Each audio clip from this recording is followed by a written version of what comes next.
다시 한번 이 말씀을 읊조립니다.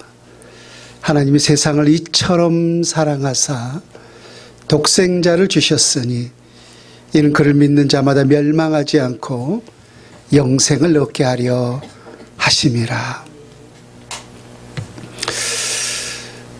우리 어린 주일학교 학생들부터 우리 모든 노년에 이르기까지 신국에게 모든 성경 가운데 단 한 구절만 암송해야 된다면 바로 이 요한복음 3장 16절의 말씀이 아닐까 하는 생각을 해보게 됩니다. 그 이유는 바로 모든 성경이 바로 요한복음 16절에 밝힌 바와 같이 바로 예수 그리스도에 대하여 기록하고 있기 때문입니다. 특별히 사도 요한은 이 요한복음 서신 말미에 있어서 내가 왜 이 하나님의 거룩한 영에 감동하여서 이 요한복음을 기록하고 있는지 요한복음의 기록 목적에 대해서 밝혀주고 있어요. 오직 이것을 기록하면 너희로 예수께서 하나님의 아들 그리스도이심을 믿게 하려 하며 너희를 믿고 그 이름을 힘입어 생명을 얻게 하려 함이니라.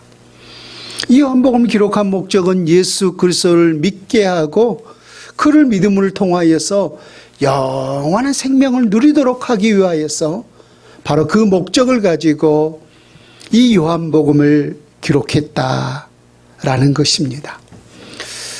우리가 주일마다 계속해서 이 요한복음 강해를 하고 있는데요.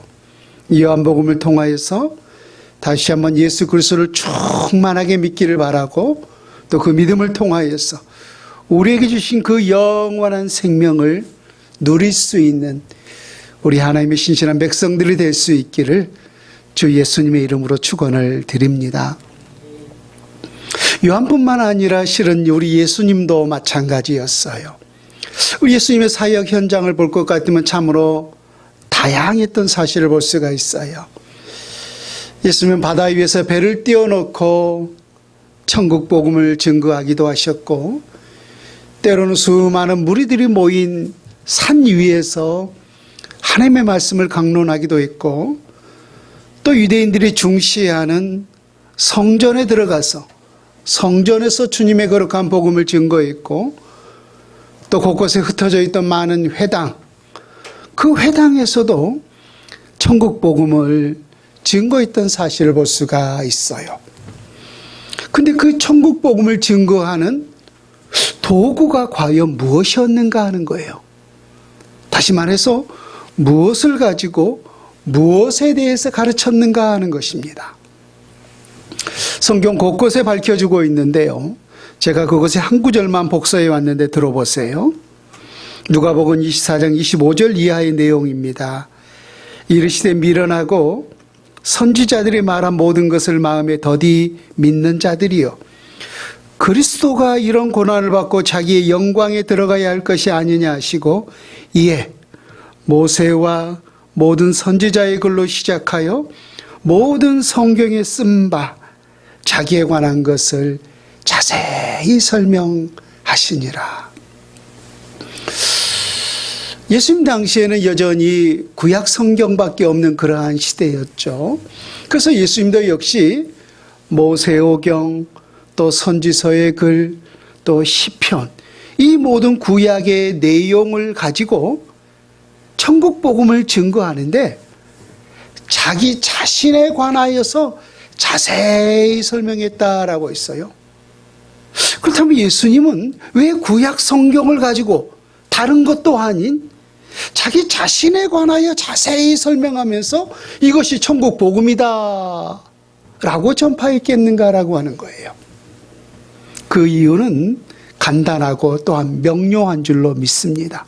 모든 구약 성경이 모세오경을 비롯해서 선지서도 마찬가지고 시편도 마찬가지고 구약의 모든 성경이 곧 예수 그리스도에 대하여 기록하고 있었기 때문에 예수님 자신조차도 모든 구약 성경을 가지고 자기 자신에 관하여서 자세하게 풀어서 천국 복음을 증거하면서 설명했던 것입니다.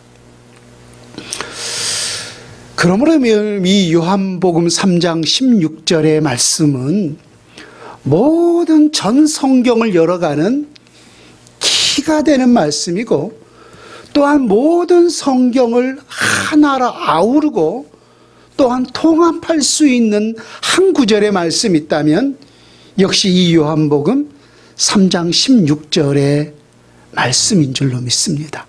그래서 이 말씀을 우리 모두가 다시 한번 암송하면서 이 말씀을, 그 말씀의 은혜와 그 깊이와 넓이와 또 이 말씀을 통하여서 우리에게 주신 그 놀라운 사랑과 은혜를 다시 한번 깨닫는 역사와 은혜가 있기를 우리 주 예수님의 이름으로 축원을 드립니다. 사실 이 말씀은 이 니고데모와의 이 대화 중에 나온 말씀이에요. 그래서 우리가 지난 2주 동안에 니고데모가 어떠한 사람이었는가, 니고데모의 그 신분을 우리가 자세히 살펴보았어요. 다시금 말하지만 니고데모는 2가지 신분을 가지고 있었습니다. 종교적인 면에 있어서는 가장 존경받는 무리라고 여김받고 있는 바로 바리새파 사람이었고, 또 하나는 정치적으로 가장 큰 힘을 가지고 있었던 산헤드린 공회원이었던 것이죠. 하나만 가지고 있어도 참 대단한 권세와 권력이라고 볼 수가 있는데, 바로 이 바리새파 사람, 또 산헤드린 공회원, 종교적으로 또 정치적으로 이런 막강한 권력을 가지고 있는 사람이 바로 이 니고데모였던 사실을 우리가 알 수가 있습니다. 근데 이 니고데모가 바로 밤중에 예수님을 찾아왔어요. 그 사람을 보면서 우리 주님께서 하시는 말씀이 물과 성령으로 나지 아니하면 하나님 나라에 이를 수 없느니라 라고 하는 그 말씀을 통하여서 니고데모가 어떠한 목적을 가지고 도대체 무엇이 궁금해서 예수님을 찾아왔는지 우리는 역으로 예수님의 말씀을 통하여서 추론해 볼 수가 있었어요. 이 니고데모가 예수님을 찾아온 목적은 바로 하나님 나라였던 거죠. 방금 말했듯이 니고데모는 종교적으로 바리새인이었어요. 바리새인이 가장 중요하게 또 주창하는 바가 뭐였냐면은 율법과 전통이었단 말입니다. 자기가 이제까지 살아오면서 수십 년 동안에 어려서부터 주일학교 그 학생 때부터 수많은 그 믿음의 선진들을 통하여서 배워왔던 그 내용이 뭐였냐면은 우리는 오직 그 율법을 지켜내음을 통하여서 또 그 전통을 지킴을 통하여서 천국 꼭 하나님의 나라에 이룰 수 있다. 이렇게 어려서부터 배워왔고 또 여전히 그렇게 그 신앙을 추구하면서 살아왔는데 오늘 난데없이 예수라는 자가 나타나더니 하나님을 믿음을 통하여서, 다시 말하면 예수를 믿음을 통하여서 하나님 나라에 이룰 수 있다 라고 하면서 이 천국 복음을 증거하고 있는 거예요. 그래서 자기도 역시 하나님 나라를 주창하고 있고 기대하고 있고 또 예수님도 역시 하나님 나라를 증거하고 있는데 자기가 생각하고 있는 그 하나님 나라 또 예수님이 증거하고 있는 이 하나님 나라 사이에는 너무나 큰 간극이 있는 거예요. 다시 반복하지만은 바리새인이었던 이 니고데모는 율법을 중시하면서 살아왔기 때문에 그 율법을 삶으로 행위로 지켜내야만이 천국에 이를 수 있다라고 생각했는데 웬걸? 예수님은 예수 그리스도를 믿음으로 오직 성령으로 거듭나야만이 천국에 이를 수 있다라고 증거하고 있으니 그 간극이 지금 너무나 크지 않는가라고 하는 거예요. 그래서 예수님께서 바로 그 율법과 전통을 중시하는 이 바리새인이었던 니고데모에게 너희들이 중요하게 생각하고 있는 그 율법이 과연 무엇을 말씀하고 있었는가? 너희들이 생각하는 대로 과연 그 율법을 너희들의 삶의 행함을 통해서 지켜내므로 하나님 나라에 이를 수 있는 것인가? 아니면은 그 율법이 곧 예수 그리스도를 가리키고 있었는가? 라고 하는 이 사실을 성경에 나오는, 다시 말하면 율법에 나오는 그 두 가지 사건을 기억나게 하시고, 또 예로 들면서 율법을 지킴으로 구원에 이르는 것이 아니라 오직 한 분, 우리의 유일한 구원자가 되시는 예수 그리스도를 믿음으로 하나님 나라에 이룰 수 있다라고 하는 사실을 그 율법을 통하여서 다시금 천명하고 있었던 사실을 볼 수가 있습니다. 오늘 그 두 사건을 우리가 함께 살펴볼 터인데요. 첫 번째 사건은 바로 노뱀 사건이에요. 우리 본문 14절과 15절 말씀을 같이 한번 봅니다. 요한복음 3장 14절과 15절 말씀. 모세가 광야에서 뱀을 든 것 같이 인자도 들려야 하리니 이는 그를 믿는 자마다 영생을 얻게 하려 하심이니라. 그러니까 모세가 광야에서 뱀을 든 사건은 민수기 21장에 기록된 사건을 지금 예수님 친히 말씀하고 계셨던 것이죠. 그리고 우리 민수기 21장으로 우리가 돌아가 보면은 이스라엘 백성들이 마음의 상함을 통하여서 모세를 원망하기 시작했어요. 그 마음 상함의 원인은 또한 길 때문이었던 거죠. 광야를 향해서 하나님이 약속하신 그 가나안을 향해서 행진하는데 곧장 가면은 하루길이면 갈 수 있는 그 거리였는데 딱 그 가운데 에돔 족속이 자리를 차지하고 있었던 거예요. 그래서 모세가 사람을 보내서 그 길을 좀 열어다오. 우리가 너희들의 그 물을 먹으면 물값도 우리가 지불하겠다라고 요청했지만은 에돔 족속이 너희가 만약에 우리 땅을 밟으면 전쟁으로 선포한 것인 줄 알고 우리가 너희들을 칼로 죽이겠다라고 해요. 그래서 그 길로 가지 못하고 모세와 이스라엘 백성들의 빙 둘러서 갈 수밖에 없었던 것이에요. 그것 때문에 백성들의 마음이 상하고 만 거예요. 그 광야 생활 속에서 얼마나 더위로 때로는 추위로 또 환경이 어렵잖아요. 그래서 얼마나 많이 지쳐 있겠어요. 근데 곧장 가면 하루길이면 갈 수 있는 거리를 빙빙 둘러서 가야 된다라고 하니까 그것 때문에 지금 백성들의 마음이 상하고 말았던 거예요.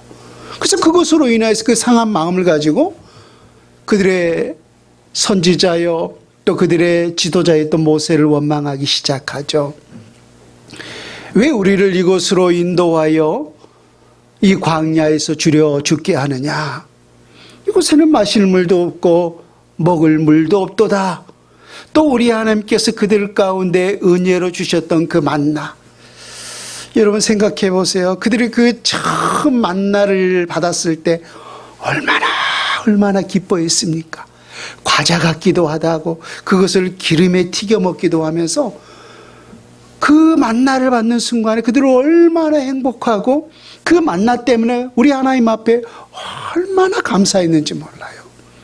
근데 그 만나를 향해서 뭐라고 했어요?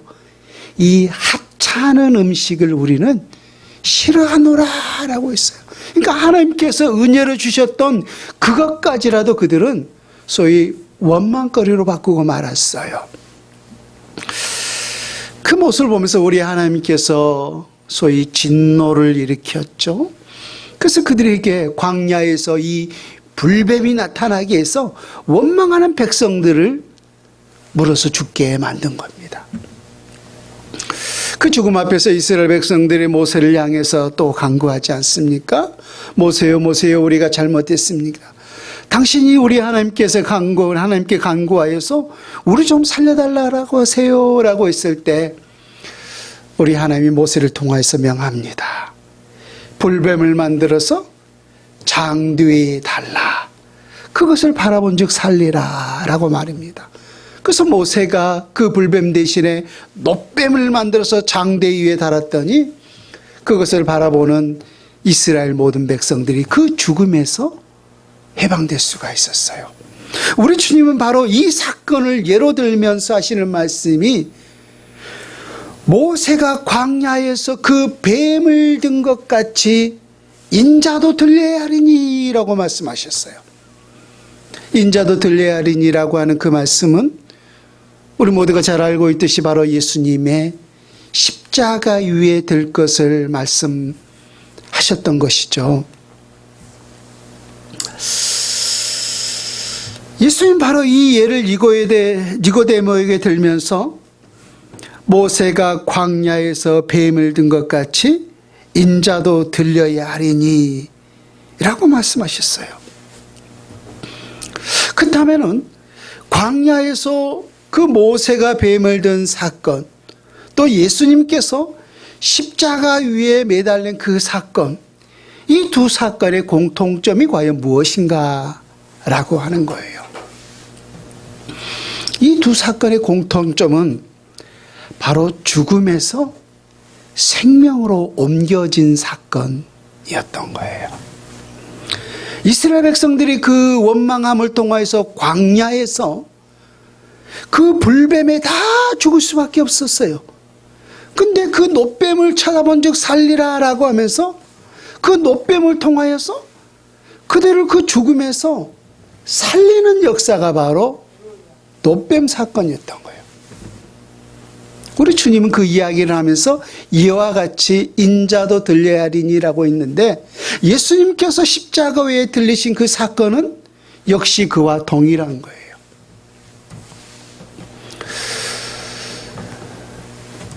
사도 바울은 로마서 3장에서 분명히 그렇게 말씀하셨습니다. 헬라인이나 유대인이나 우리 모두는 다 죄 아래 있다라고 말입니다.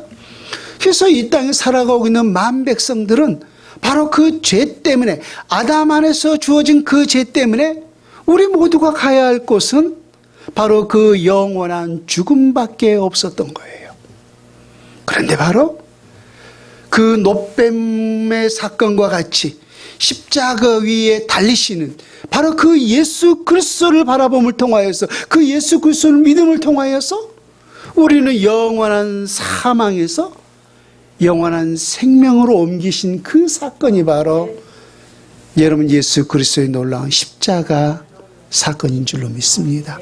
그래서 우리 주님이 바로 광야에서 모세가 뱀을 든 것 같이 인자도 들려야 하리니라고 말씀하셨던 거예요.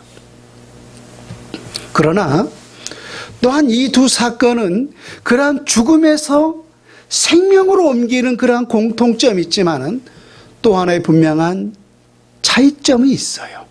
그 광야의 놋뱀 사건은 분명한 사실은 이스라엘 백성들에게만 국한된 사건이었다는 거예요. 보세요. 오늘 우리가 이곳에 어떤 뱀이 있다라고 해서 누군가 그 놋뱀을 그 장대 위에 달았을 때 그걸 보면 우리에게 산 그런 은혜가 있을까요? 아니에요. 그 은혜는 그 시대 속에서 우리 하나님께서 이스라엘 백성들에게 한시로 주셨던 그 은혜예요. 그래서 그 놋뱀 사건이 이스라엘 백성들에게 은혜를 주신 그 한정적인 은혜의 사건이었다면은, 예수 그리스도의 이 십자가 대속의 은혜의 사건은 이스라엘 백성들 뿐만 아니라 그들이 여기고, 그들이 이방인으로 여기고 있었던 온 우주에 살고 있는 만 백성들에게 베풀어 주신 놀라운 은혜의 사건이었다는 것입니다. 오늘 요한복음 3장 16절을 한번 보세요. 하나님이 세상을 이처럼 사랑하사라고 했어요. 하나님이 세상을 이처럼 사랑하사. 그래서 우리 하나님의 이 십자가의 은혜의 범위, 이 사랑의 범위는 어느 한 민족, 어느 한 부분에만 국한되는 것이 아니라 온 세상이었던 거예요. 온 세상. 하나님이 세상을 이처럼 사랑하사, 이 세상을 영어로 우리는 코스모스라고 하는 단어를 쓰고 있어요. 근데 이 코스모스가 어디에서 파생된 거냐면은 헬라어 원문에 보면은 세상을 코스몬이라고 하는 단어를 쓰고 있어요. 비슷하죠? 그래서 헬라어 이 코스몬, 이라고 하는 그 단어에서 파생된 단어가 바로 이 코스모스였던 거예요. 그래서 우리 하나님의 사랑의 범위, 그 은혜의 십자가의 그 은혜의 범위는 이스라엘 백성들뿐만 아니라 온 우주적인 것이었다는 거예요. 두 번째, 그렇다면 이 노벤 사건은 또한 무엇을 예표한 말씀인가? 여러분, 이스라엘 백성들의 불평과 그 원망을 했을 때 불뱀이 그들을 나타나게 해서 물어 죽었다라고 했어요. 그것은 어찌 보면은 하나님의 저주가 그들에게 임하였다라고 하는 사실을 알 수가 있어요. 그리고 그 노뱀을 쳐다본 즉 다시금 살리라라고 했던 것은 하나님께서 그들의 그 저주에서 해방시켜 주셨던 사실을 또한 알 수가 있어요. 자, 무엇을 말씀드리기 위해서 그 노뱀 사건이 하나님의 저주였고 또 그 하나님의 저주에서 해방된 사건이라고 하는 사실을 여러분들에게 말씀드렸는가 하면은, 우리 예수님께서 십자가 위에 못 박히심을 통하여서 죽으셨죠. 근데 예수님의 그 십자가의 사건은 하나님께 저주를 받은 사건이었다는 거예요. 여러분들이 이렇게 하면은 성경이 익숙하지 않으면 의아해할 수 있는 부분이 있지만은 이것은 분명하고 명백한 사실이에요. 예수님께서 십자가 위에 못 박힌 그 사건은 하나님으로부터 저주를 받은 사건이었다는 거예요. 왜 그런가? 자, 여러분 성경을 한번 찾아봅니다. 신명기 21장을 한번 보세요. 구약성경 295페이지 신명기 21장 22절과 23절 말씀을 봅니다. 사람이 만일 죽을 죄를 범함으로 내가 그를 죽여 나무 위에 달거든 그 시체를 나무 위에 밤새도록 두지 말고 그날의 장사에 내 하나님 여호와께서 내게 기업으로 주시는 땅을 더럽히지 말라. 나무에 달린 자는 하나님께 저주를 받았음이니라. 즉 하나님의 율법에 의거 나무에 달려서 죽은 자는 자기의 죄로 인하여서 지금 누구께 저주를 받았다라고 했어요?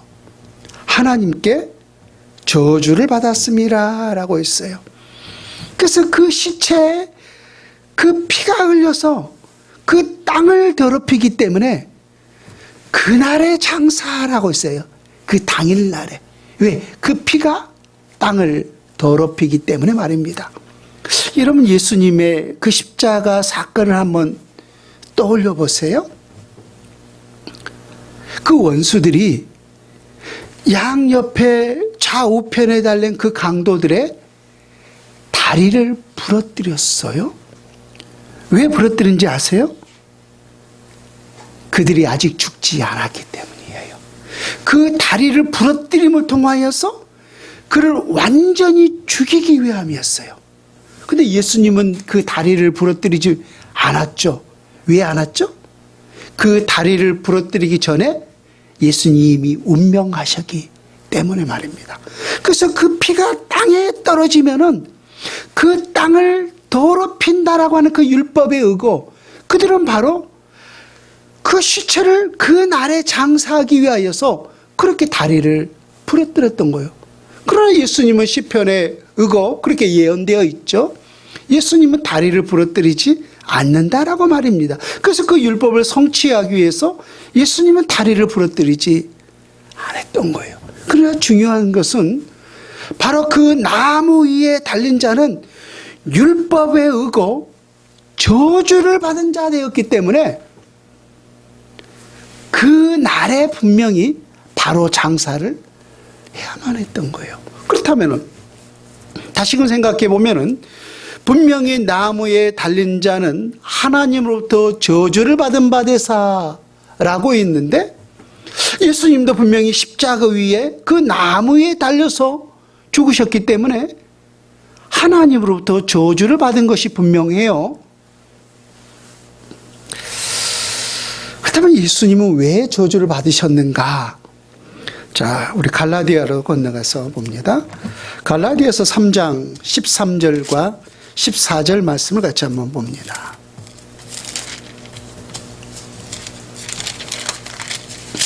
신약성경 305페이지 갈라디아서 3장 13절과 14절 말씀이에요. 분명히 율법의 관점에서 본다면 예수님은 그 나무에 달려서 죽으셨기 때문에 그 율법에 따라서 분명히 저주를 받았다라고 했어요. 하나님으로부터. 근데 왜 예수님은 그 율법에 따라서 하나님으로부터 저주를 받아서 십자가에 그렇게 죽게 되었는가? 갈라디아 3장 13절과 14절 말씀을 봅니다. 그리스도께서 우리를 위하여 저주를 받은 바 되사 율법의 저주에서 우리를 속량하셨으니 기록된 바 나무에 달린 자마다 저주 아래에 있는 자라 하였습니다. 이는 그리스도 예수 안에서 아브라함의 복이 이방인에게 미치게 하고 또 우리로 하여금 믿음으로 말미암아 성령의 약속을 받게 하려 함이라. 아멘. 여러분, 우리가 예수님의 그 속성을 생각해 보았을 때 우리는 그렇게 다 인정하고 있어요. 예수님은 완전한 하나님이시자 또한 우리와 동일한 완전한 사람이라고 말입니다. 그래서 우리가 성경을 보게 되면은 예수님도 우리가 느낄 수 있는 모든 희노애락을 다 느끼셨던 것을 보게 됐죠. 십자가 위에서 내가 목마르다. 그렇죠?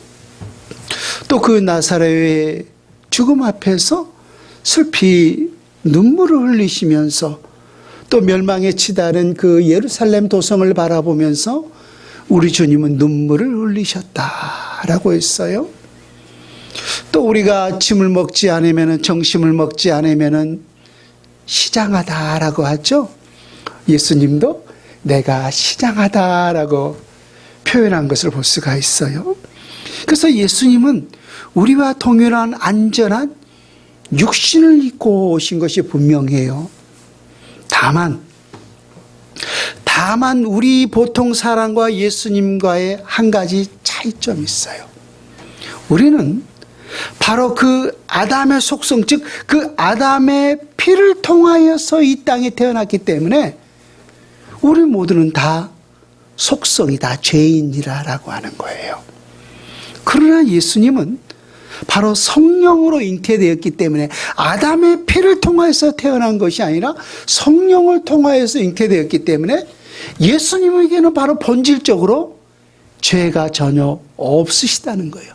그래서 우리는 죄인이지만은 예수님에게는 어떠한 죄도 없으신 분이라는 거예요. 그렇다면 우리가 그 신명기 율법에 의하면은 나무에 달린 자는 누구 죄로 인하여서 우리 하나님 앞에 저주를 받은 바 됐어요? 자기 죄로 인하여서. 그렇죠?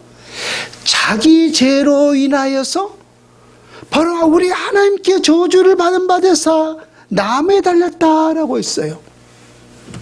그럼 우리 모두가 다 인정하고 또 성경을 통하여서 우리가 밝힌 바대로 예수님에게는 도대체 어떠한 죄도 없으신 분인데, 무흠하신 분인데, 무죄하신 분인데, 예수님 외같이 죄가 전혀 없으심에도 불구하고 그 율법에 따라서 나무에 달림을 통해서 우리 하나님으로부터 저주를 받으셨는가라고 하는 거예요. 중요한 것은 예수님은 자기 죄 때문에 저주를 받으셨는가, 아니면은 우리의 죄 때문에 저주를 받으셨는가라고 하는 거예요.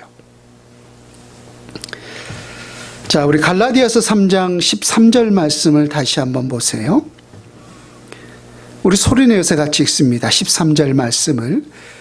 그리스도께서 우리를 위하여 저주를 받은 바 되사 율법의 저주에서 우리를 속량하셨으니 기록된 바 나무에 달린 자마다 저주 아래에 있는 자라 하였습니다. 누구를 위하여서 저주를 받으셨던 거예요? 우리를 위하여서 저주를 받으셨던 거예요. 예수님 그 자신은 무음하신 분이에요. 무죄하신 분이에요. 그래서 그 율법이 예수님을 결코 올가맬 수가 없으신 분이에요. 왜? 그분은 온전한 율법보다 더 크신 분이기 때문에 말입니다. 그럼에도 불구하고 그 율법에 따라서 그 율법에 의거 하나님부터 저주를 받아서 십자가 위에 달리신 이유는 그분 자신의 죄 때문이 아니라 바로 우리의 죄 때문이었던 거예요. 나의 죄 때문이었던 거예요. 그래서 예수님의 그 십자가의 피를 우리는 뭐 어떻게 표현하고 있습니까? 대속의 피라, 속량의 피라라고 말씀하셨던 거예요. 내 대신 흘리신 피였다라고 하는 것입니다. 그리스도께서 우리를 위하여 저주를 받은 바 되사 율법의 저주에서 우리를 속량하셨으니라고 있어요. 여러분, 그 율법의 잣대를 우리 각 사람에게 들이댄다라고 한번 생각해 보세요.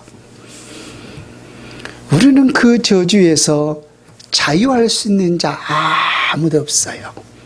우리가 그 율법의 온전한 1점의 1억도 다 지켜낼 수가 있습니까? 아니요.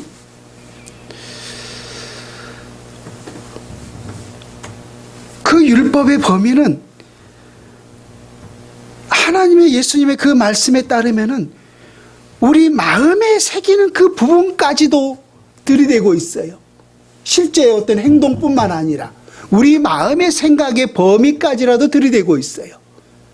그런데 어찌 우리 모두가 그 율법의 범위를 온전히 다 지켜낼 수 있겠는가라고 하는 거예요. 여인을 보고 마음의 그 생각을 품는 조차도 이미 가늠했다라고 우리 주님이 그렇게 말씀하셨어요. 예로 든다면 말입니다.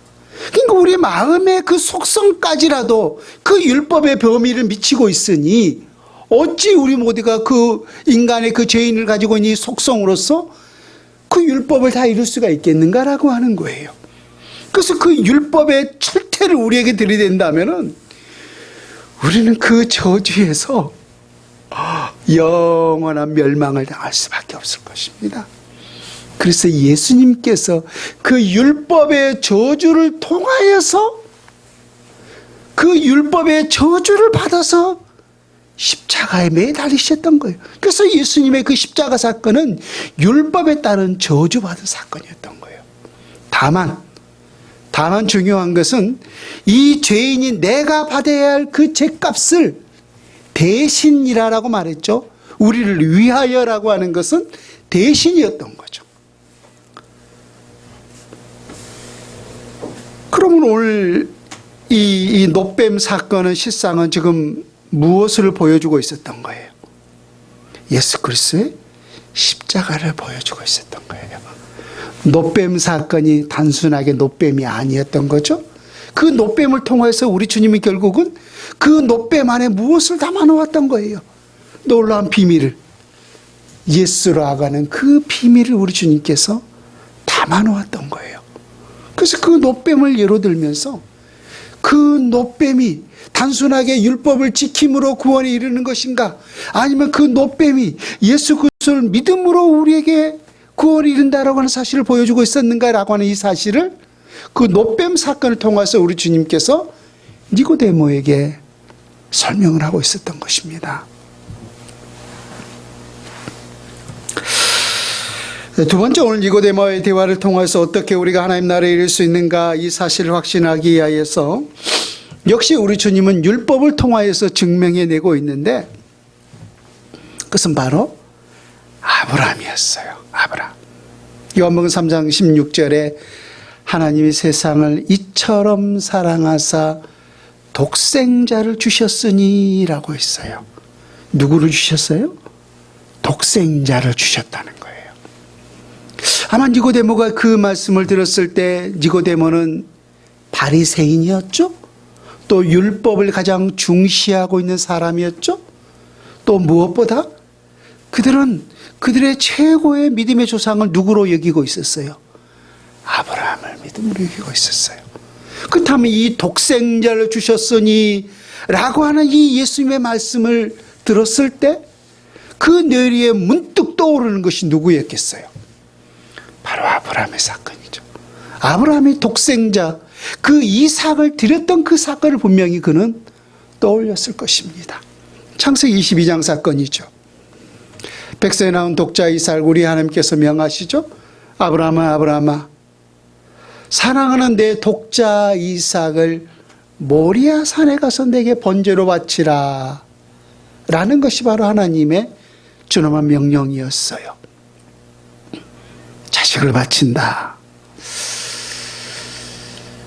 그러나 아브라함은 어떤 누구와도 상의하지 아니하고 불과 칼과 재물 그 이삭을 준비하여서 모리아 산으로 가죠.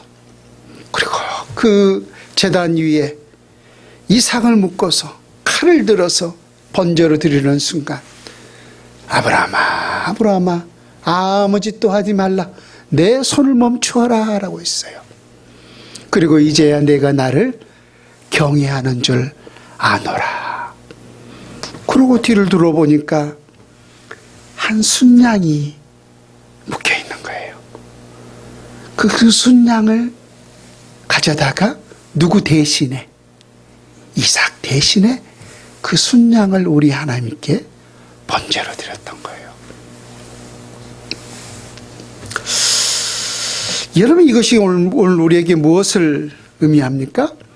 아브라함이 독자 이삭을 드렸다는 것은 장차 우리 하나님께서 독생자 예수 그리스도를 드린다라고 하는 사실을 예표하고 있었던 것이고 또 하나 그 이삭 대신에 그 순양을 드렸다라고 하는 것은 아까 갈라디아에서 말씀하신 바대로 그리스도께서 우리를 위하여 저주를 받은 바 되사라고 했듯이 바로 예수 그리스도께서 우리를 대신하여 우리를 위하여 바로 십자가에 저주를 받을 것을 이 두 사건을 통하여서 우리 주님이 예표하셨던 거예요. 자, 다시금 정리해 봅니다. 예수님께서 이 니고데모와의 대화를 통하여서 어떻게 우리가 하나님 나라에 들어갈 수 있는가? 니고데모는 바리새인이었기 때문에 항상 율법을 중시했어요. 또 그들이 새겨놓은 전통을 중시했어요.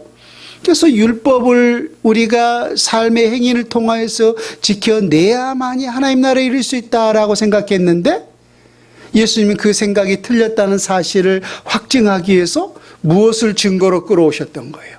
너희들이 정말로 중요하게 생각하고 있는 그 율법이 과연 무엇을 말하고 있는가? 너희들의 믿음의 조상이라고 여기고 있었던 그 아브라함이 또 모세가 과연 무엇을 말씀하고 있었는가? 라고 하면서 그 두 사건이 결국은 다 누구를 예표하고 있었어요? 다 누구를 가리키고 있었어요? 방금 계속해서 여러분들에게 설명했듯이 이 두 사건 다 아브라함도 그렇고 모세도 그렇고 다 예수 그리스도를 가리키고 있었던 거예요. 그래서 율법을 행함을 통하여서 그렇게 우리가 하나님 나라에 이르는 것이 아니라 오직 독생 성자 되시는 예수 그리스도를 믿음으로 말미암아 하나님 나라에 이룰 수 있다는 사실을 그 구약의 사건을 통하여서 오히려 예수님은 증명해 내고 있었던 거예요. 여러분 오늘 말씀의 결론을 이렇게 맺고 싶습니다. 오늘 요한복음 3장 16절에 하나님이 세상을 이처럼 사랑하사라고 있어요. 그래서 그 하나님의 사랑의 범위는 우주적인 거라고 있죠. 온 세상을 사랑한다. 그러나 그 사랑을 우리 모든 개개인에 적용해 본다면은 하나님은 나를 위해서 율법에 저주를 받으셨던 거예요. 내 자신을 위해서 말입니다. 그다음 우리가 한번 생각해 봐요. 내가 과연 그런 하나님의 사랑을 나를 위해서 내어줄 만큼 내가 그렇게 대단한 존재인가 하는 거예요. 내가 그렇게 하나님의 큰 사랑을 독생자 예수 그리스도의 그 목숨과 바꿀 만한 그런 가치가 내게 과연 있는가라고 하는 거예요. 여러분들은 뭐 어찌 생각할 수 있을는지는 모르겠지만은 제가 제 자신을 알지언데 이만큼도 없는 것 같아요. 우리가 때때로 이만큼도 없는 것을 우리는 눈꼽만큼도 없다라고 말을 하죠. 참 제 자신에게는 하나님의 사랑을 받기 합당한 진짜 이만큼도 없는 것 같아요. 화도 달래고 실망도 잘하고 게으르기도 하고 못생기기도 했고 그런데도 불구하고 하나님은 왜 이 땅에 가장 고귀한 생명 독생자 예수 그리스도를 나를 위해서 십자가 위에서 저주를 받게 하셨는가라고 하는 거예요. 단 한 가지죠. 사랑 때문이라는 거예요. 사랑 때문에. 여러분, 우리가 역사적인 관점에서 본다면 분명히 이스라엘 백성들은 우리보다 앞서 분명히 하나님의 사랑을 받은 민족임이 분명해요. 그래서 그들도 우리는 하나님의 선택함을 입은 선민이다. 또 그래서 우리는 거룩한 백성이다라고 해서 성민이다라고 하면서 성민이고 선민이라는 사실을 어떤 누구보다들 자랑스럽게 생각했고 또 그것에 대해서 자부심을 가지고 있었던 것을 보게 돼요. 그렇다면 하나님은 왜 또 어떤 민족보다 그들을 먼저 선택하시고 그들에게 이 하나님의 놀라운 사랑을 입게 하셨을까 하는 거예요. 그들이 그런 사랑을 받기에 합당한 어떤 근거가 있었을까요? 아니죠. 신명기 7장 6절에서 이렇게 말씀을 하고 있습니다. 너는 여호와 내 하나님의 성민이라. 내 하나님 여호와께서 지상 만민 중에서 너를 자기 기업의 백성으로 택하셨나니 여호와께서 너희를 기뻐하시고 너희를 택하심은 너희가 다른 민족보다 수요가 많기 때문이 아니니라. 너희는 오히려 모든 민족 중에 가장 적으니라. 여호와께서 다만 너희를 사랑하심으로 말미암아. 무엇 때문에? 다만 사랑하심으로. 그 하나님의 사랑은 조건적이질 않아요. 조건적인 거. 우리 인간의 모든 사랑은요, 실상은 다 조건적인 거예요. 최고의 그 하나님의 사랑에 근접한 사랑이 있다면은 저는 부모의 사랑이라고 믿습니다. 그런데 여러분, 때로는 그 부모의 사랑도요, 조건적인 거예요. 조건적일 수가 있어요. 근데 우리 하나님의 예수 그리스도를 내어준 그 사랑은 결코 조건적이지 않다는 거예요. 그래서 그 사랑을 우리는 조건이 없는 사랑이라고 해서 많은 사랑이 있지만은 그 사랑을 우리는 아가페 사랑이다라고 하는 표현을 해요.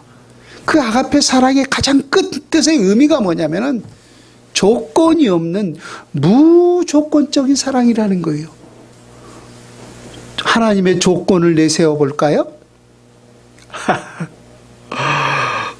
어제 네가 하는 행동, 그저께 내가 하는 행동, 우리는 몰라요. 하나님은 다 알고 계시죠? 그렇다면 그러한 모습을 우리에게 비춰본다면은, 그쵸? 우리는 어떠한 조건도 결코 충족시킬 수가 없는 거예요.